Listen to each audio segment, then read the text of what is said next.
Assalamualaikum warahmatullahi wabarakatuh. Alhamdulillahirabbil alamin. Wa bihi nasta'in ala umuri dunya waddin, wassalatu wassalamu ala asyrafil anbiya wal mursalin sayyidina maulana Muhammadin wa ala alihi wa sahbihi ajmain at-tahirin, amma ba'd. Kepada para muhibbin, para pecinta ilmu hikmah, kaum muslimin muslimat dimanapun anda sekalian berada, mari kita lanjutkan kajian kita masih di dalam kitab Sulamul Futuhat halaman 8 juz 11. Faidah atimatun li ru'yatin Nabi sallallahu alaihi wasallam fil manam. Jadi faedah yang agung untuk biar bisa melihat baginda Nabi Muhammad sallallahu alaihi wasallam ketika pas waktu tidur atau di dalam mimpi. Tata caranya tawadhu, Anda wudu dulu. Wasin al wudu'a, kemudian perbaiki wudu Anda. Wasolli rakaataini, kemudian Anda sholat hajat 2 rakaat. Niatnya usolli sunatal liqadha'il hajati rakaataini mustaqbil qiblati lillahi ta'ala. Itu niatnya bikulli khusu'in. Sholat 2 rakaat dengan khusyuk. Sumanam, kemudian tidurlah ala saqika al-eman, tidur dengan posisi miring ke arah kanan. Jadi lambung kanan itu yang di bawah ya.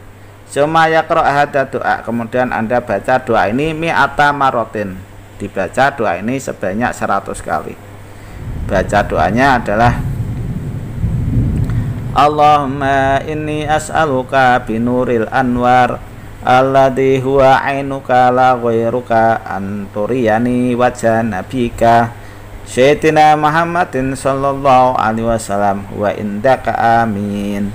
Saya ulangi, Allahumma inni as'aluka binuril anwar alladhi huwa ainuka la ghairuka anturiyani wajha nabika sayyidina Muhammadin sallallahu alaihi wasallam wa indaka amin.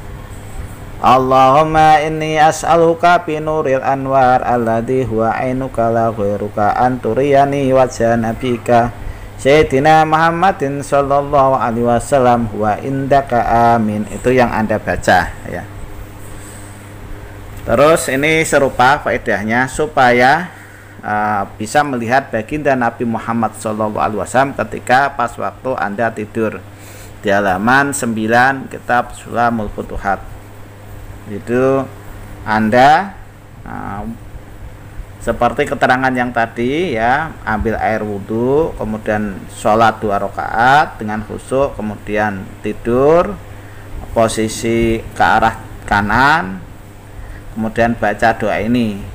Nah, ini doanya dibaca sebanyak 100 kali ya. Adapun doanya seperti yang tadi di atasnya ya. Ini yang di bawah, Allahumma inni as'aluka binuril anwar alladhi huwa ainuka la ghairuka anturiyani wajha nabika sayyidina Muhammadin sallallahu alaihi wasallam wa indaka amin. Dibaca sebanyak 100 kali. Insyaallah pas waktu Anda di dalam tidur itu nanti akan bisa ketemu baginda Nabi Muhammad sallallahu alaihi wasallam ya. Cara membedakan bisa ketemu Nabi Muhammad sallallahu alaihi wasallam dengan yang di situ ada setan berwajah orang Arab ngaku baginda Nabi Muhammad sallallahu alaihi wasallam, itu mudah. Jadi itu dikembalikan ke hati Anda. Hati Anda itu bagaimana ya. Kalau di situ ada niat ujub, riya, pamer, pengen mengatakan bahwa oh saya tadi malam itu ketemu baginda Nabi Muhammad sallallahu alaihi wasallam. Nah, itu biasanya datangnya dari setan ya. Bukan wajahnya baginda Nabi Muhammad sallallahu alaihi wasallam. Tapi kalau mimpi yang benar, biasanya Anda akan simpan rahasia itu sampai mati. Tidak ada orang yang tahu kecuali Anda sendiri dengan Allah Subhanahu wa taala. Jadi kalau ada orang ngaku-ngaku di dalam tidurnya bisa ketemu baginda Nabi Muhammad SAW yang namanya habar itu 50-50, 50% benar, 50% itu bohong. Nah, untuk mendeteksi kebohongan benar atau enggaknya, kalau orang itu cerita-cerita ke orang lain, nah itu biasanya bohong. Tapi kalau di situ dia bisa simpan rahasia itu sampai dia mati, insya Allah itu benar. Di dalam hadis memang dikatakan bahwa orang yang melihat baginda Nabi Muhammad SAW di dalam tidurnya itu tidak bohong, karena setan itu tidak bisa menyerupai baginda Nabi Muhammad SAW. Jadi setan tidak bisa menyerupai wajahnya baginda Nabi Muhammad SAW. Kalau seandainya setan itu kok menyerupai, ya, jadi iblisnya itu menyerupai wajahnya baginda Nabi Muhammad SAW, maka wajah itu nanti akan hangus, akan kebakar.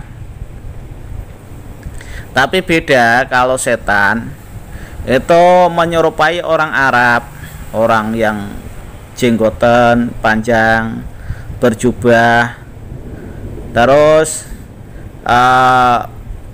bersorban, ya, dan mengaku sebagai baginda Nabi, itu tidak akan kebakar. Saya ulangi, setan yang menyerupai orang Arab tapi ngaku sebagai baginda Nabi Muhammad SAW itu tidak akan terbakar.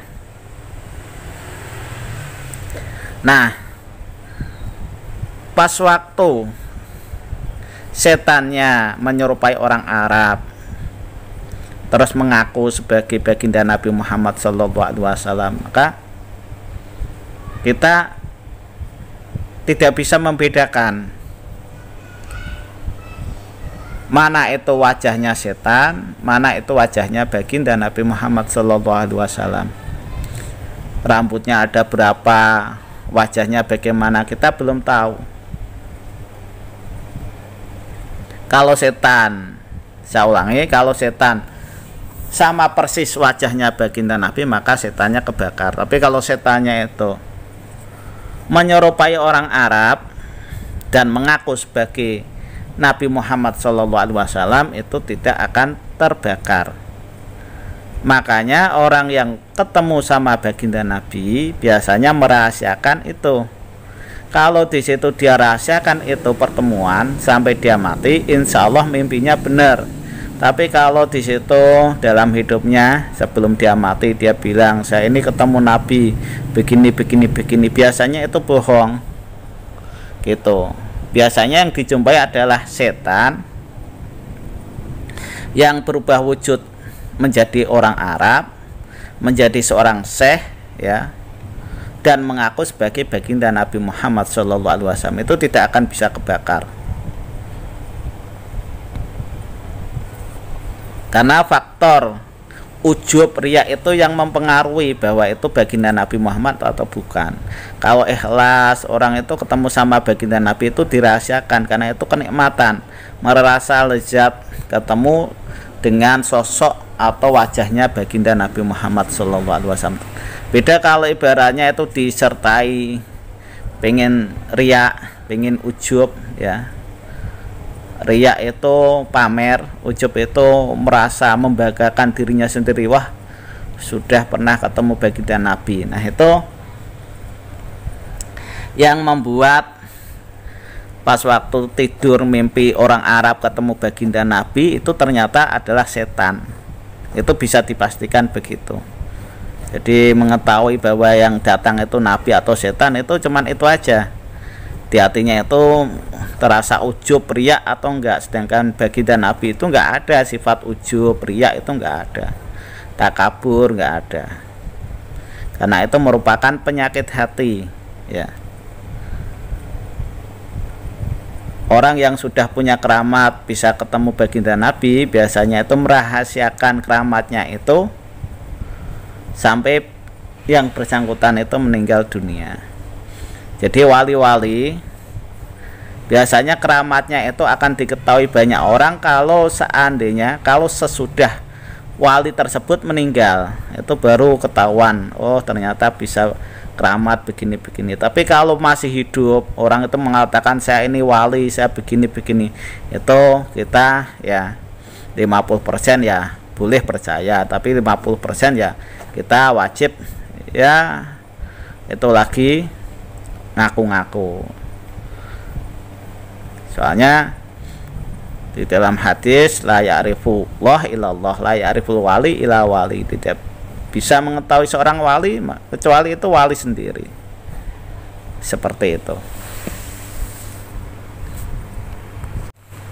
Demikian yang bisa saya sampaikan, mudah-mudahan apa yang saya sampaikan bisa bermanfaat bagi Anda sekalian. Kurang lebihnya mohon maaf. Khairul kalam. Assalamualaikum warahmatullahi wabarakatuh.